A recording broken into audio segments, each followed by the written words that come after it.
السلام علیکم دوستوں، آج کی یہ ویڈیو حنا ربانی کھر سے متعلق ہے۔ کم عمری میں تیز رفتار سیاسی ترقی کر کے پہلی بار قومی اسمبلی کا حصہ بننے والی حنا ربانی کھر نے مشرف کی کابینہ میں وزیر خزانہ کا قلمدان سنبھالا تو سیاسی درباریوں کی زبانیں بڑی بڑی پیشین گوئیاں کرنے لگیں۔ حنا ربانی کھر جب سیاست میں آئیں تو وہ 2 بچوں کی ماں اور شادی شدہ تھی۔ حنا ربانی کھر نے اس منصب کو جس اہلیت کے ساتھ نبھایا سب کو حیران کر دیا۔ پنجاب کے سابق گورنر غلام مصطفیٰ کھر کی بھتیجی حنا ربانی کھر نے مشرف حکومت کے خاتمے پر ق لیگ چھوڑ کر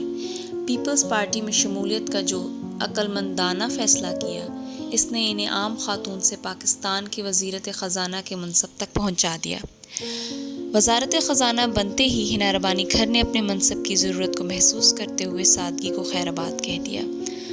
مشرقی تقاضوں اور شرم و ادب کا بھرپور خیال رکھتے ہوئے اپنا شمار خوش لباس خواتین میں کرنا شروع کر دیا اور ان کی مشرقی مگر انتہائی نزاکت اور خوبصورت ڈریسنگ، باسلیقہ اور خوش رنگ ڈریسنگ کے ساتھ بہترین جیولری کا انتخاب، دکھائی نہ دینے والا لاجواب میک اپ ان کی شخصیت کا حصہ بن گیا، جس نے نگر نگر گھومنے والی خاتون وزیر خزانہ کو دنیا بھر میں شہرت اور مقبولیت دلائی۔ ان کی صلاحیت کے ساتھ ساتھ ان کا لباس بھی ان کے عہدے اور رتبے اور ان کے ٹارگٹس کے حصول میں ان کا معاون ثابت ہوا۔ یوں پاکستان کی اس کم عمر خوش لباس اور خوش مزاج وزیر خزانہ سے سیاسی دنیا میں تیز رفتار پذیرائی کا ریکارڈ قائم کرنے کے ساتھ ساتھ عالمی سطح پر تیز رفتار تعلقات کا بھی ریکارڈ قائم کیا۔ ربانی کھر پہلی پاکستانی خاتون تھیں اور سب سے کم عمر جو کہ وزیر خزانہ منتخب ہوئی تھیں۔ آصف علی زرداری نے ان کے بارے میں کہا کہ یہ پاکستان کا سافٹ امیج دنیا کو دکھائیں گی۔ پاکستان و امریکہ اور مسلم ممالک کو مغربی بلاک کے درمیان حائل اس خلیج کو دور کرنے میں کامیاب ہو رہی تھیں، جسے اسرائیل اور بھارت نے ایک طویل عرصے کے منصوبہ بندی اور جدوجہد کے بعد پیدا کیا تھا۔ ملکی ایجنسیاں جیسا کہ را یہ بالکل بھی نہیں چاہتی تھی کہ ایسا ہو، اس لیے بنگلہ دیشی جریدے بلیڈنز کو استعمال کر کے پاکستان کی قابل وزیر خزانہ حنا ربانی کھر اور صدر پاکستان آصف علی زرداری کے صاحبزادے بلاول بھٹو زرداری کے عشق کی داستان گھڑی۔ اس بات سے آپ واقف ہوں گے کہ بہت زیادہ انڈین چینلز نے اس بات کو منظر عام پہ لایا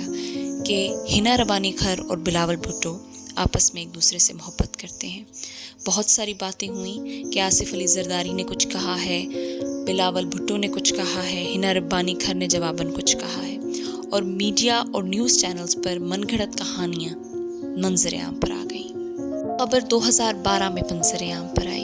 کہ 1988 میں پیدا ہونے والا 24 سالہ بلاول، جو اپنی عمر سے 11 برس بڑی 1977 میں پیدا ہونے والی 35 سالہ شادی شدہ پاکستان کی قابل وزیر خزانہ حنا ربانی کھر کے زلف کے گردیدہ ہو گئے ہیں۔ اور عشق کی یہ آگ بلاول تک ہی محدود نہیں ہے، بلکہ حنا ربانی کھر نے بھی اپنے ارب پتی صنعت کار شوہر فیروز گلزار اور 2 معصوم بچوں کی پرواہ کیے بغیر بلاول بھٹو کے ساتھ عشق میں وفا کی قسم کھا لی ہے۔ میگزین نے یہ بھی دعویٰ کیا تھا کہ اس فیصلے کا جب بڑوں کو علم ہوا تو ایوان صدر میں بہت چال مچ گیا اور صدر مملکت آصف علی زرداری نے حنا ربانی کھر کو ایوان صدر طلب کر کے ان کے ساتھ خاصا اشتعال انگیز سلوک کیا اور سختی کے ساتھ بلاول سے دور رہنے کی تاکید کی، جس پر حنا ربانی کھر نے بھی آصف علی زرداری کو واضح طور پر کہہ دیا کہ یہ عشق کا معاملہ ہے جس میں نفع اور نقصان نہیں دیکھا جاتا، اس لیے صدر ان کے عشق کی راہ میں سماج کی وہ دیوار بن کر سامنے نہ آئیں۔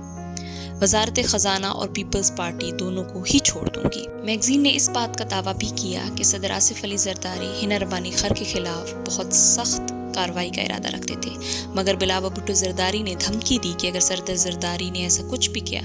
تو پارٹی اور ملک دونوں ہی چھوڑ دیں گے۔ بہرحال آصف علی زرداری کے اس تمام باتوں کے بعد بلاول بھٹو کچھ عرصے کے لیے ملک سے باہر بھی چلے گئے تھے، لیکن وہ حنا ربانی کھر کو عہدے سے نہ ہٹا پائے اور نہ ہی ان کے خلاف کوئی بھی ایکشن لے سکے۔ کچھ عرصے بعد حنا ربانی کھر کے شوہر نے ان تمام باتوں کو بالکل مسترد کر دیا اور کہا that it's all rubbish۔ اصل میں حقیقت کیا ہے یہ اللہ تبارک و تعالیٰ کی ذات ہی جانتی ہے۔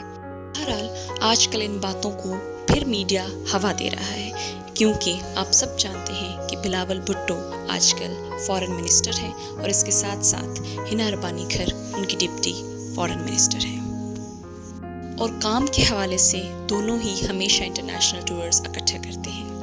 اللہ تعالیٰ ہم سب کو اپنی نیک راہ پر چلنے کی توفیق عطا فرمائے۔ اگر آپ نے میرے چینل کو سبسکرائب نہیں کیا تو کائنڈلی اس کو سبسکرائب کیجیے، بیل آئیکن کو